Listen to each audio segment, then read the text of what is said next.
परिपूर्ण परमात्मा ने अपनी प्रकृति दे जीवन दे एक अटल नियम रखे है। हर जीवन नूं तीन पड़ावां दे चों लंघना पैंदा है।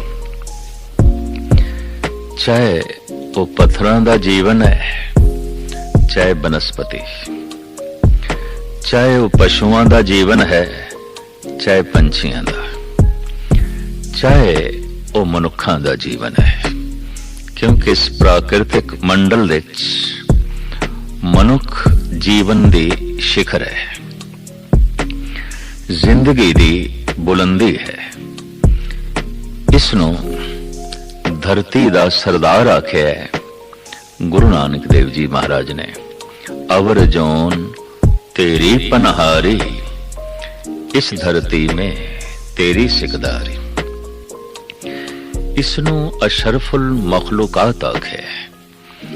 अगर जीवन नू नापांगे तो फिर इस प्राकृतिक मंडल विच मनुख तो सब कुछ थल्ले ही है, पिछे ही है। पिछे लई शब्द है संस्कृत दे पाश, जो पिछे रह गए, पाश देच रह गए पशु। कौन पशु? जो पाश देच रह गए, पिछे रह गए।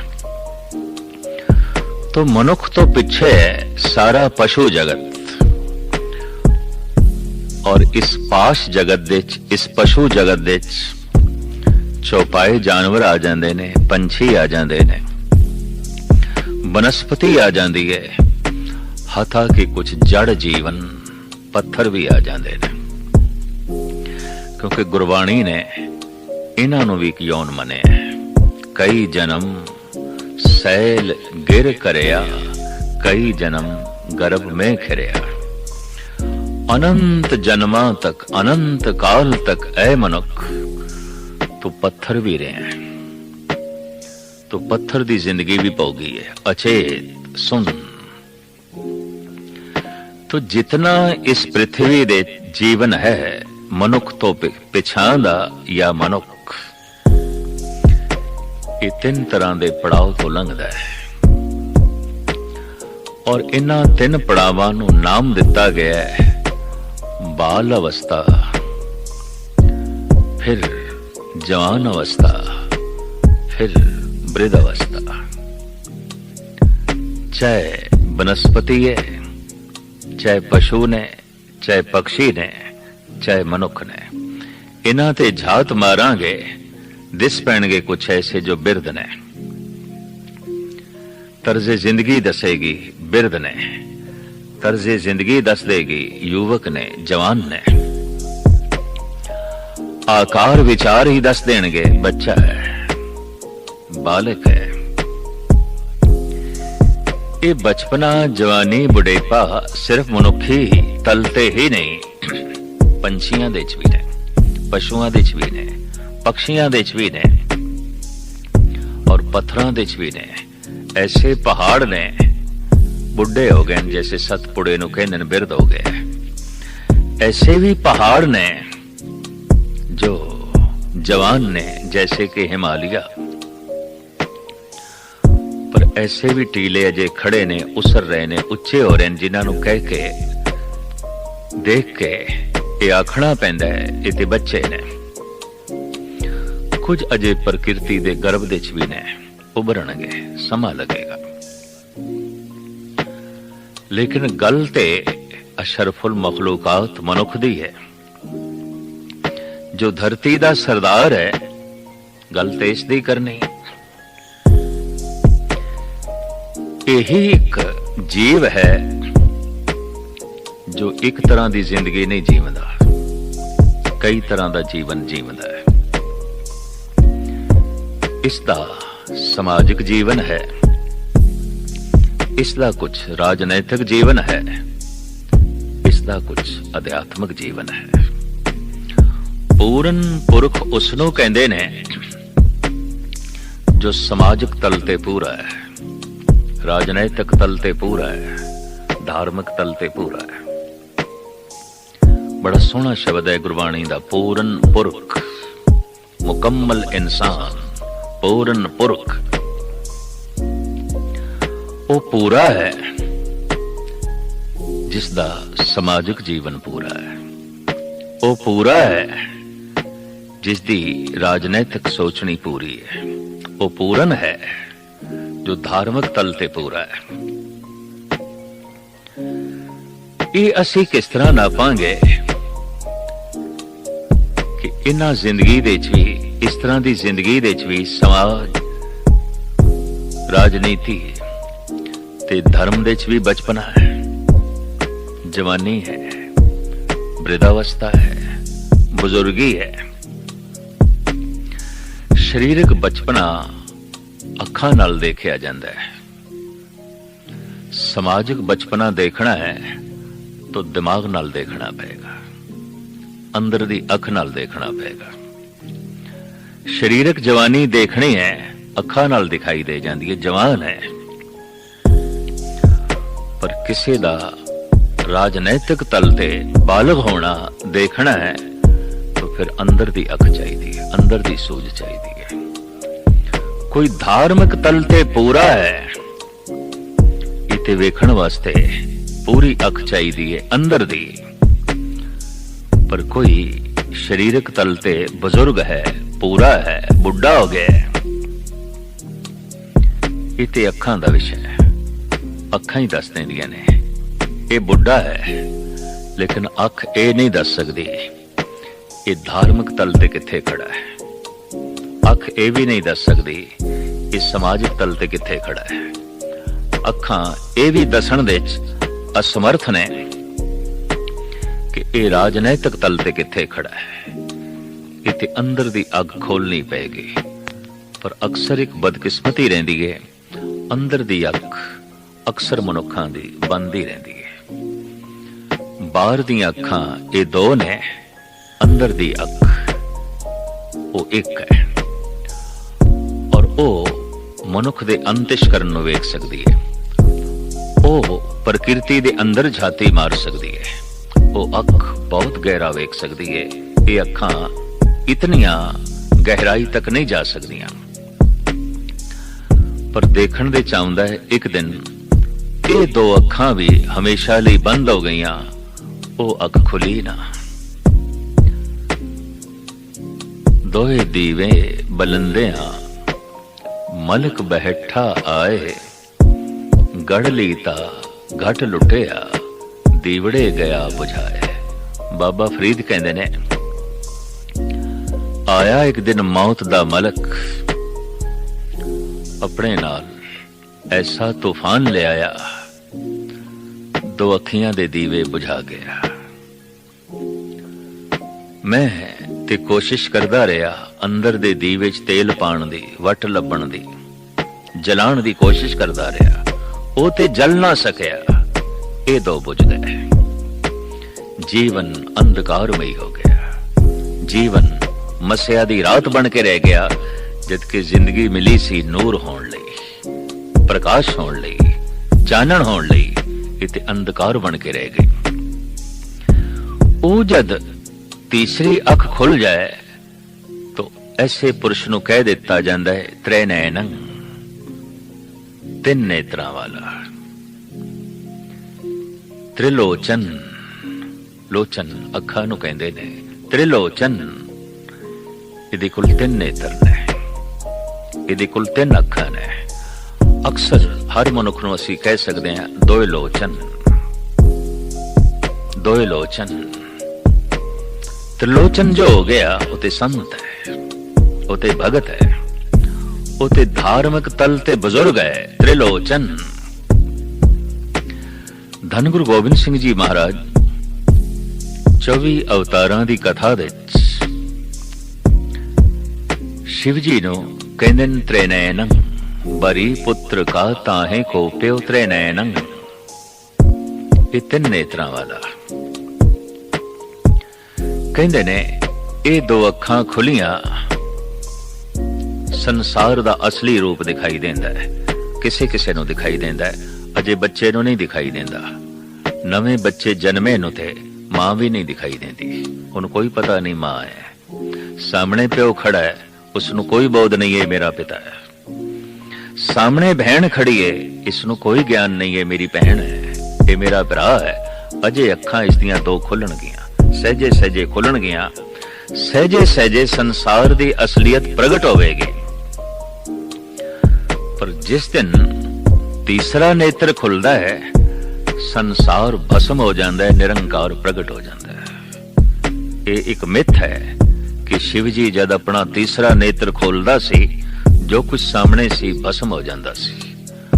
वाकई भस्म हो जाता सी। संसार निरंकार दा रूप दिखाई देन लग पैंदा सी। संसार खत्म हो गया, निरंकार प्रगट हो गया। ये तीसरा नेत्र संसार नू भस्म कर देंदा है, निरंकार नू प्रगट कर देंदा है। जिस भी किसी दा खुल जाए त्रिलोचन, तीन नेत्रां वाला, मनुख दे अंतਿਸ਼ਕਰਨ दे प्यास ते है, ये अख मेरी खुले। इस वास्ते बहुत सारे लोग ते अपना नाम भी यही रखांदे ने। मां बाप अपने बच्चियां दा नाम रख देंदे ने त्रिलोचन, तीन नेत्रां वाला। भावें अजे दो अखां भी ढंग दियां नहीं खुलियां, अजे संसार नू भी देखण दे च असमर्थ है, लेकिन त्रिलोचन, त्रिलोचन धर्म दी दुनिया दे च एक शिखरमई अवस्था है। तीसरा नेत्र खुल गया तो खैर, जैसे शारीरिक तल दा बचपना है, जवानी है, वृद्धावस्था है, कोई समाजिक तल ते भी बच्चा हो सकता है। उसदे रिश्तियां दे च पुख्तगी नहीं होवेगी, ਉਹਦੇ ਸੰਬੰਧਾਂ ਦੇ ਚ ਪਕਿਆਈ ਨਹੀਂ ਹੋਵੇਗੀ। ਬੱਚਾ ਖਿਡੌਣਿਆਂ ਨਾਲ ਖੇਡਦਾ ਹੈ, ਤੋੜਦਾ ਹੈ। ਸਮਾਜਿਕ ਤਲ ਤੇ ਜੋ ਅਜੇ ਬੱਚਾ ਹੈ, ਸਵੇਰੇ ਸੰਬੰਧ ਜੋੜਦਾ ਹੈ, ਸ਼ਾਮੀ ਤੋੜਦਾ ਹੈ, ਸ਼ਾਮੀ ਜੋੜਦਾ ਹੈ, ਸਵੇਰੇ ਤੋੜਦਾ ਹੈ। ਰਿਸ਼ਤੇ ਬਣਦੇ ਨੇ, ਟੁੱਟਦੇ ਨੇ, ਬਣਦੇ ਨੇ, ਟੁੱਟਦੇ ਨੇ। ਮਿੱਟੀ ਦੇ ਘਰ ਬਣਾਉਣਾ, ਫਿਰ ਮਿਟਾਉਣਾ ਬੱਚਿਆਂ ਦਾ ਕੰਮ। बनाना, मिटाना, खेड, संबंध जोड़ने ने, तोड़ने ने, ये समाजिक तल दा बचपना है। सवेरे रिश्ते जोड़े ने, शाम नू तोड़ देते ने, शाम नू जोड़े है, सवेरे तोड़ देता है। तो किधरे किधरे कौमी पद्धर ते, देश पद्धर ते भी समाजिक बचपना दिखाई देता है। किधरे किधरे राजनैतिक बचपना। राजनीति भी सारी इसे आधार ते खड़ी, तोड़ फोड़ थे। ये जोड़िया, ओ तोड़िया, ओ तोड़िया, ये जोड़िया। इस जोड़ तोड़ ते जिस मनुख दी राजनीति खड़ी है, तो एक गल स्पष्ट हो गई, ये राजनैतिक बचपना है। धार्मिक बचपना, जो धर्म नहीं है उसनू ही धर्म समझ लेना। गुड्डी गुड्डे दा विआह करदे पैने बच्चे, व्यर्थ। ये विआह खेल हो सकता है। जो अजे धार्मिक तल ते बचपना, बचपन दे दौर चो लंघ रहे है, ओदे सारे कर्म खिडौणियां तो ज्यादा कुछ भी नहीं होणगे। और खिडौणे भी गुड्डे ते गुड्डे दे। भगत कबीर कहंदे ने, माथे तिलक हथ माला बाना, लोगन राम खिलौना जाना। अगर राम खिलौना है तो खिलौनियां नाल बच्चे ही खेडदे ने। जो धार्मिक तल ते बच्चा है, राम खिलौना है। राम कोई वास्तविकता नहीं है, राम कोई सच्चाई नहीं है, राम कोई हकीकत नहीं है। खिलौना, खेडना है, मन दा परचावा, सिर्फ मन दा परचावा। जैसे बच्चा खिडौणियां नाल खेड रहा है, मन दा परचावा। इस जरा शरीरक तल ते वड्डा हो गया, इसदे परचावे जरा वड्डे ने, इहदियां ख्वाहिशां जरा वड्डियां ने। तो खिडौना भी बहुत वड्डा चाहिदा है, और मामूली खिडौना नहीं, राम दा खिडौना चाहिदा है, ईश्वर खिडौना चाहिदा है। तां खेडे, क्योंकि ख्वाहिशां बहुत वड्डियां, कामनावां बहुत वड्डियां, वासना बड़ी अपार। तो खिडौना भी कोई बहुत वड्डा चाहिदा है। तो राम खिडौना है, खेडना है। ये तीन तरह की जिंदगी दे तीन तरह के पड़ाव मिलते ने, बचपना, जवानी ਬ੍ਰਿਧ ਅਵਸਥਾ। ਸਮਾਜਿਕ ਜੀਵਨ ਦੇ ਵਿੱਚ, ਰਾਜਨੀਤਿਕ ਜੀਵਨ ਦੇ ਵਿੱਚ, ਧਾਰਮਿਕ ਜੀਵਨ ਦੇ ਵਿੱਚ, ਚੂੰਕਿ ਗੱਲ ਕਰੀਏ ਧਰਮ ਦੀ, ਤੇ ਧਰਮ ਹੀ ਇੱਕ ਐਸਾ ਵਿਸ਼ਾ ਹੈ ਜਿਹਨੂੰ ਸਮਝ ਲਈਏ ਤੇ ਸਭ ਕੁਝ ਸਮਝ ਲਿਆ, ਜਿਹਨੂੰ ਨਹੀਂ ਸਮਝਿਆ ਤੇ ਕੁਝ ਵੀ ਨਹੀਂ ਸਮਝਿਆ। ਮਹਾਰਾਜ ਦੀ ਬਾਣੀ ਦਾ ਫਰਮਾਨ ਬੜਾ ਸੁੰਦਰ, ਸੋਈ ਅਜਾਨ ਕਹੇ ਮੈਂ ਜਾਣਿਆ, ਜਾਣਨ ਹਾਰ ਨਾ ਛਾਨਾ ਰੇ। ਧਰਮ ਨੂੰ ਜਾਣਿਆ ਨਹੀਂ, ਪ੍ਰਮਾਤਮਾ ਨੂੰ ਜਾਣਿਆ ਨਹੀਂ, ਜਾਣਕਾਰੀ ਬਹੁਤ ਇਕੱਠੀ ਕੀਤੀ ਹੈ ਔਰ ਕਹਿੰਦਾ ਮੈਂ ਇਹ ਜਾਣਦਾ, ਮੈਂ ਇਹ ਜਾਣਦਾ, ਮੈਂ ਉਹ ਜਾਣਦਾ। ਪਾਤਸ਼ਾਹ ਕਹਿੰਦੇ ਨੇ ਤੂੰ ਕੁਝ ਵੀ ਨਹੀਂ ਜਾਣਦਾ, ਅਣਜਾਣ ਹੈ। ਕੀ ਹੋਇਆ ਤੂੰ ਬਨਸਪਤੀ ਸ਼ਾਸਤਰੀ ਬਣ ਗਿਆ? ਕੀ ਹੋਇਆ ਜੇ ਤੂੰ ਅਰਥ ਸ਼ਾਸਤਰੀ ਬਣ ਗਿਆ? ਕੀ ਹੋਇਆ ਜੇ ਤੈਨੂੰ ਸਰੀਰ ਦੀ ਕੁਝ ਸਮਝ ਪੈ ਗਈ ਹੈ, ਵੈਦ ਬਣ ਗਿਆ? ਕੀ ਹੋਇਆ ਜੇ ਤੈਨੂੰ ਕੋਈ ਥੋੜਾ ਜਿਹਾ ਫਿਲਸਫਾ ਘੋਟਣਾ ਆਉਂਦਾ ਹੈ? ਅਜੇ ਜੀਵਨ ਦੀ ਮੂਲ ਸਤਾ ਦਾ ਤੈਨੂੰ ਕੋਈ ਬੋਧ ਨਹੀਂ, ਅਣਜਾਣ। ਬਹੁਤ ਸਾਰਿਆਂ ਦਾ ਗਿਆਨ ਅਣਜਾਣਪਣੇ ਦੀ ਬੁਨਿਆਦ ਤੇ ਖੜਾ ਹੁੰਦਾ ਹੈ। ਜਾਂ ਇਸ ਨੂੰ ਇੰਜ ਕਹੀਏ, ਬਹੁਤ ਸਾਰਿਆਂ ਦਾ ਮਹਾਨ ਗਿਆਨ ਮਹਾਨ ਅਗਿਆਨ ਤੇ ਖੜਾ ਹੁੰਦਾ ਹੈ। ਆਧਾਰਸ਼ਿਲਾ ਅਗਿਆਨ ਹੈ, ਉੱਪਰ ਗਿਆਨ ਖੜਾ ਕੀਤਾ ਹੈ, ਤਾਂ ਉਹ ਸਾਰੀ ਜਾਣਕਾਰੀ ਬੇਮੈਨੀ ਹੋ ਜਾਂਦੀ ਹੈ ਜਿਤਨੇ ਚਿਰ ਤੱਕ ਧਰਮ ਦਾ ਗਿਆਨ ਨਾ ਹੋਵੇ। ਕਹਿੰਦੇ ਨੇ ਐਥਨ ਦਾ ਪ੍ਰਸਿੱਧ ਸੰਤ ਸੁਕਰਾਤ ਬੱਚਿਆਂ ਨਾਲ ਖੇਡਦਾ ਖੇਡਦਾ ਬਚਪਨ ਦੀਆਂ ਗੱਲਾਂ ਅਕਸਰ ਕਹਿੰਦਾ ਸੀ, ਐਸਾ ਕੁਝ ਵੀ ਨਹੀਂ ਜੋ ਮੈਂ ਨਹੀਂ ਜਾਣਦਾ, ਮੈਂ ਸਭ ਕੁਝ ਜਾਣਦਾ, ਮੈਨੂੰ ਸਭ ਕੁਝ ਬੋਧ ਹੈ, ਮੈਨੂੰ ਸਭ ਕੁਝ ਦਾ ਪਤਾ ਹੈ। ਪਰ ਸੁਕਰਾਤ ਕਹਿੰਦੇ ਨੇ ਜਦ ਮੈਂ ਜਵਾਨ ਹੋਇਆ ਤੋ ਛੋਟੇ ਹੁੰਦਿਆਂ ਬੱਚਿਆਂ ਜੋ ਮੈਂ ਬੋਲਦਾ ਸੀ, ਉਹ ਬੋਲ ਜਦ ਮੇਰੇ ਸਾਹਮਣੇ ਆਉਂਦੇ ਸਨ ਤੋ ਸ਼ਰਮ ਨਾਲ ਅੱਖਾਂ ਝੁਕ ਜਾਂਦੀਆਂ ਸਨ। ਮੈਨੂੰ ਜਵਾਨਾਂ ਦੀ ਮਹਿਫਿਲ ਵਿੱਚ ਬੈਠ ਕੇ ਕਹਿਣਾ ਪਿਆ, ਕੁਝ ਐਸਾ ਵੀ ਹੈ ਜੋ ਮੈਂ ਨਹੀਂ ਜਾਣਦਾ। ਔਰ ਇਹੀ ਮਹਾਂਪੁਰਸ਼ ਕਹਿੰਦਾ, ਅੱਜ ਮੈਂ ਬੁੱਢਾ ਹੋ ਗਿਆ, ਇੱਕ ਗੱਲ ਮੈਂ ਦਾਅਵੇ ਨਾਲ ਕਹਿਣਾ ਔਰ ਸਹੀ ਤੇ ਸੱਚੀ, ਮੈਂ ਕੁਝ ਵੀ ਨਹੀਂ ਜਾਣਦਾ, ਮੈਨੂੰ ਕੁਝ ਵੀ ਨਹੀਂ ਪਤਾ। ਜਿਸ ਨੂੰ ਵੀ ਮੈਂ ਗਿਆਨ ਆਖਿਆ ਉਹ ਤੇ ਅਗਿਆਨ ਸਾਬਤ ਹੋਇਆ। ਧਰਮ ਨੂੰ ਜਾਣੇ ਬਿਨਾ ਕੁਝ ਵੀ ਨਹੀਂ ਜਾਣਿਆ, ਪ੍ਰਭੂ ਨੂੰ ਜਾਣੇ ਬਿਨਾ ਕੁਝ ਵੀ ਨਹੀਂ ਜਾਣਿਆ। ਸਾਰੀ ਜਾਣਕਾਰੀ ਰੇਤ ਦਾ ਢੇਰ ਸਾਬਤ ਹੋ ਜਾਂਦੀ ਹੈ ਅਗਰ ਪ੍ਰਮਾਤਮਾ ਨੂੰ ਨਹੀਂ ਜਾਣਿਆ, ਈਸ਼ਵਰ ਨੂੰ ਨਹੀਂ ਜਾਣਿਆ। ਧੰਨ ਗੁਰੂ ਅਰਜਨ ਦੇਵ ਜੀ ਮਹਾਰਾਜ ਨੇ ਧਰਮ ਦੀਆਂ ਇਸ ਅਵਸਥਾਵਾਂ ਨੂੰ ਜਿਸ ਢੰਗ ਨਾਲ ਖੋਲਿਆ, ਉਹ ਮੈਂ ਉਹਨਾਂ ਦੇ ਸ਼ਬਦ ਦੀ ਵਿਚਾਰ ਨੂੰ ਪੇਸ਼ ਕਰ ਰਿਹਾ। ਭੁਜ ਬਲਬੀਰ ਬ੍ਰਹਮ ਸੁਖ ਸਾਗਰ, ਗਰਤ ਪਰਤ ਗਹਿ ਲਿਹੋ ਅੰਗੁਰੀਆ। ਸਰਵਨ ਨ ਸੁਰਤ ਨੈਣ ਸੁੰਦਰ ਨਹੀਂ, ਆਰਤ ਦਵਾਰ ਰਟੁਤ ਪਿੰਗੁਰੀਆ। ਧੰਨ ਗੁਰੂ ਅਰਜਨ ਦੇਵ ਜੀ ਮਹਾਰਾਜ ਫਰਮਾਨ ਕਰਦੇ ਨੇ, ਹੇ ਪ੍ਰਭੂ, ਹੈ ਤੇ ਸਹੀ ਮੇਰੇ ਕੋਲ ਧਾਰਮਿਕ ਜੀਵਨ, ਪਰ ਇਹ ਜੀਵਨ ਐਸਾ ਹੈ ਜੈਸੇ ਕਿਸੇ ਮਾਂ ਦੀ ਗੋਦ ਵਿੱਚ ਉਸਦਾ ਬੱਚਾ, ਇੱਕ ਮਾਸੂਮ ਬੱਚਾ, ਔਰ ਉਸ ਬੱਚੇ ਨੂੰ ਇਹ ਵੀ ਨਹੀਂ ਪਤਾ ਹੈ ਮੇਰੀ ਮਾਂ ਹੈ ਜਿਸ ਨੇ ਮੈਨੂੰ ਗੋਦ ਚ ਲਿਆ, ਅੱਜ ਜੰਮਿਆ, 1 ਦਿਨ ਦਾ ਹੈ, 10 ਦਿਨ ਦਾ ਹੈ, 15 ਦਿਨ ਦਾ ਹੈ, ਬੈਠਾ ਤੇ ਮਾਂ ਦੀ ਗੋਦ ਚ ਹੈ, ਸੋ ਰਿਹਾ ਮਾਂ ਦੀ ਗੋਦ ਚ, ਲੇਕਿਨ ਗੋਦੀ ਦਾ ਕੋਈ ਗਿਆਨ ਨਹੀਂ, ਕੁੱਖ ਦਾ ਕੋਈ ਗਿਆਨ ਨਹੀਂ। ਪਿਲਾ ਰਹੀ ਹੈ, ਰਿਜ਼ਕ ਦੇ ਰਹੀ ਹੈ, ਦੁੱਧ ਮਾਂ, ਪਰ ਰੋਜ਼ੀ ਦੇ ਹਿੰਦ ਦਾ ਇਸ ਨੂੰ ਕੋਈ ਬੋਧ ਨਹੀਂ ਹੈ। ਪਰਚਾ ਰਹੀ ਹੈ, ਖਿਡਾ ਰਹੀ ਹੈ ਆਪਣੇ ਹੱਥਾਂ ਨਾਲ, ਪਰ ਇਹ ਹੱਥ ਕੀ ਨੇ? ਕੁਛ ਵੀ ਗਿਆਨ ਨਹੀਂ, ਕੁਛ ਵੀ ਬੋਧ ਨਹੀਂ। ਅਗਰ ਇਸ ਹਿਸਾਬ ਨਾਲ ਦੇਖੀਏ, ਬਹੁਤ ਸਾਰਿਆਂ ਨੂੰ ਕੋਈ ਬੋਧ ਨਹੀਂ ਅਸੀਂ ਕਿੱਥੇ ਆ, ਕਿਸ ਦੇ ਹੱਥਾਂ ਦੇ ਚ, ਕਿਸ ਦੀ ਗੋਦ ਦੇ ਚ, इतना भी बोध नहीं है। बालक बुद्ध अचेत, बिल्कुल बचपना।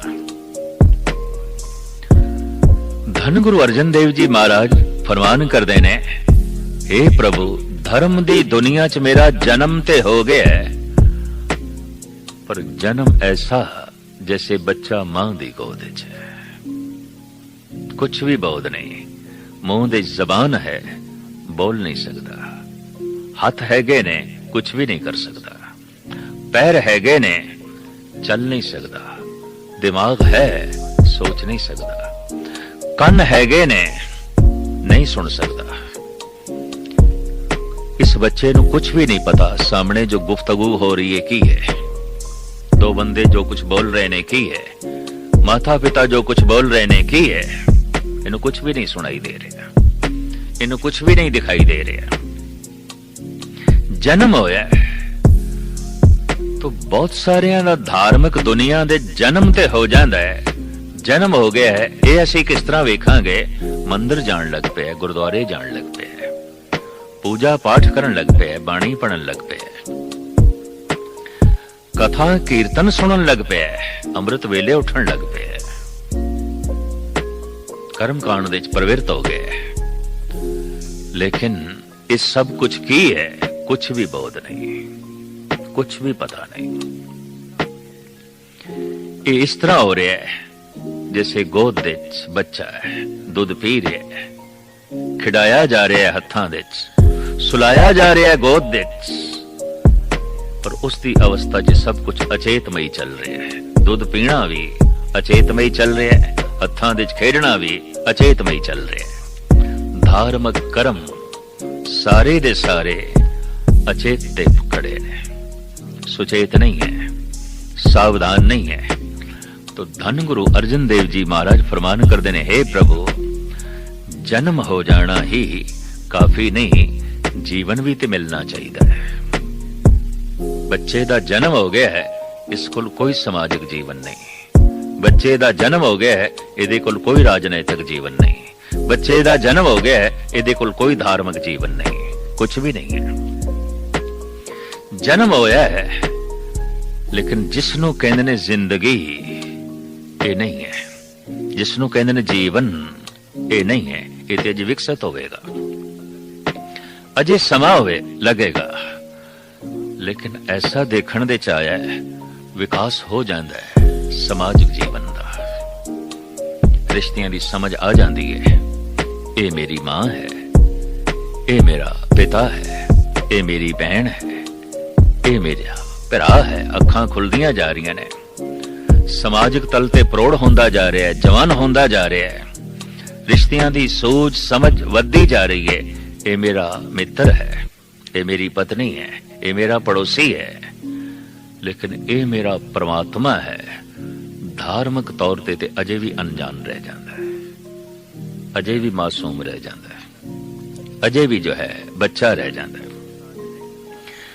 एक दिन राजनैतिक तल ते भी प्रौढ़ हो जाता है, सियाणा हो जाता है, और राजनैतिक लोगों दियां गल्लां दे उत्ते उसका विश्वास नहीं बनता। अज तो 2500 साल पहले एथन दे प्रसिद्ध संत सुकरात ने कहा सी, और बड़े कीमती उसदे बोल ने अज ते सारी दुनिया पढ़ रही है। राजनैतिक ते अपराधी इक्को ही जहनीयत दे मालिक होंदे ने, इक्को ही मनोवृत्ति दे मालिक होंदे ने। फर्क सिर्फ इतना है कि जिथे छोटा अपराध है अपराधी है, जिथे वड्डा अपराध है राजनीतिक है। सुकरात दे ए बोल कहना पेगा अमर बोल ने, और इस तरह दे पुरुष वक्ती बोल बोलते भी नहीं, अमर बोल बोलते ने। उन्हां दा संदेश वक्ती संदेश नहीं आउंदा, अमर संदेश आउंदा है, और उन्हां दे संदेश दे कदी मुरदमे नहीं आउंदी, क्योंकि अमर बोल होंदे ने, सदीवी बोल होंदे ने, और बहुत वड्डी जो है सच्चाई है। जद भी कोई राजनीति नूं समझण वाला हो जाता है, राजनीतिक लोगों दे बोल हवा दे गुब्बारे दिखाई देंदे ने, और कुछ भी नहीं। तो एक दिन सियाणा हो जाता है राजनीतिक तल ते, एक दिन इसनूं बोध हासिल हो जाता है समाजिक तल ते, और इसे ही बोध ਦੇ ਜੀਵਦਿਆਂ ਜੀਵਦਿਆਂ ਆਪਣੀ ਜ਼ਿੰਦਗੀ ਦਾ ਅੰਤ ਕਰ ਬੈਠਦਾ ਇੱਕ ਦਿਨ, ਧਾਰਮਿਕ ਜੀਵਨ ਆਪਣੀ ਸਿਖਰ ਨੂੰ ਛੂੰਹਦਾ ਹੀ ਨਹੀਂ। ਕਈਆਂ ਦੇ ਅੰਦਰ ਤੇ ਇਹ ਜੀਵਨ ਪੈਦਾ ਹੀ ਨਹੀਂ ਆਉਂਦਾ, ਕਦੀ ਮੰਦਰ ਗਏ ਹੀ ਨਹੀਂ, ਕਦੀ ਮਸਜਿਦ ਦੇ ਵਿੱਚ ਨਮਾਜ਼ ਪੜ੍ਹੀ ਨਹੀਂ, ਕਦੀ ਗੁਰੂ ਦੁਆਰੇ ਦੇ ਵਿੱਚ ਗੁਰੂ ਦੀ ਝਲਕ ਵੇਖੀ ਹੀ ਨਹੀਂ, ਕਦੀ ਕੀਰਤਨ ਸੁਣਿਆ ਹੀ ਨਹੀਂ, ਕਦੀ ਕਥਾ ਦੀ ਤਰਫ ਕੰਨ ਹੀ ਨਹੀਂ ਕੀਤੇ। ਇਹ ਉਸਦਾ ਕਦੀ ਸ਼ੌਕ ਹੀ ਨਹੀਂ ਬਣਿਆ, ਜਨਮ ਹੀ ਨਹੀਂ ਹੋਇਆ। ਹੋਇਆ ਹੈ ਜਨਮ ਸਰੀਰਕ, ਹੋਇਆ ਹੈ ਜਨਮ ਸਮਾਜਿਕ, ਹੋਇਆ ਹੈ ਜਨਮ ਰਾਜਨੀਤਿਕ, ਧਰਮ ਦਾ ਤੇ ਅਜੇ ਕਈਆਂ ਦੇ ਸਰੀਰ ਦੇ ਜਨਮ ਹੀ ਨਹੀਂ ਹੋਇਆ ਹੁੰਦਾ। ਪਰ ਜੇ ਹੋ ਵੀ ਗਿਆ ਜਨਮ तो जीवन नहीं है। धन गुरु अर्जन देव जी महाराज फरमान कर रहे ने, हो गया जन्म, लेकिन हे प्रभु अजे मैनू चलना ते आया ही नहीं, तेरा दामन पकड़ना ते आया ही नहीं, तेनू वेखना ते आया ही नहीं। अगर एक बच्चे नू मां नहीं दिखाई देंदी, प्यो पिता दे रूप विच नहीं दिखाई देंदा, अचेत अजे नवजायद है, अजे इसनू कुछ भी बोध नहीं, कुछ भी समझ नहीं। गुरु दे रूप विच नहीं दिखाई देंदा, प्रभु दे रूप विच नहीं दिखाई देंदा, ते इसनू कहना पेगा धार्मिक तल ते अंधा है। कोई राजनैतिक तल ते भी अंधा हो सकता है, कोई समाजिक तल ते भी अंधा हो सकता है। भैन भैन नहीं दिखाई देंदी, भैन नाल भी गलत व्यवहार करता है। मां नहीं दिखाई देंदी, मां नाल भी रिश्ता इसदा ठीक नहीं। पिता नहीं दिखाई देंदा, इस नाल भी संबंध गलत ने। पत्नी नहीं दिखाई देंदी, पति नहीं दिखाई देंदा। कई समाजिक तल ते भी अंधे होंदे ने, भरा नहीं दिखाई देंदा, मित्र नहीं दिखाई देंदा, पुत्र नहीं दिखाई देंदा। और इन्हां नाल ऐसा अनाचार ओ कर बैठदे ने, भरा नाल नहीं कर सकदा, एक प्यो पुत्र दे नाल नहीं कर सकदा, एक पति पत्नी नाल ऐसा व्यवहार नहीं कर सकता, और एक पत्नी इस ढंग नाल पेश नहीं आ सकती। तो कई ते समाजिक तल ते भी अंधे होंदे ने, समाज दे रिश्ते भी नहीं दिखाई देंदे।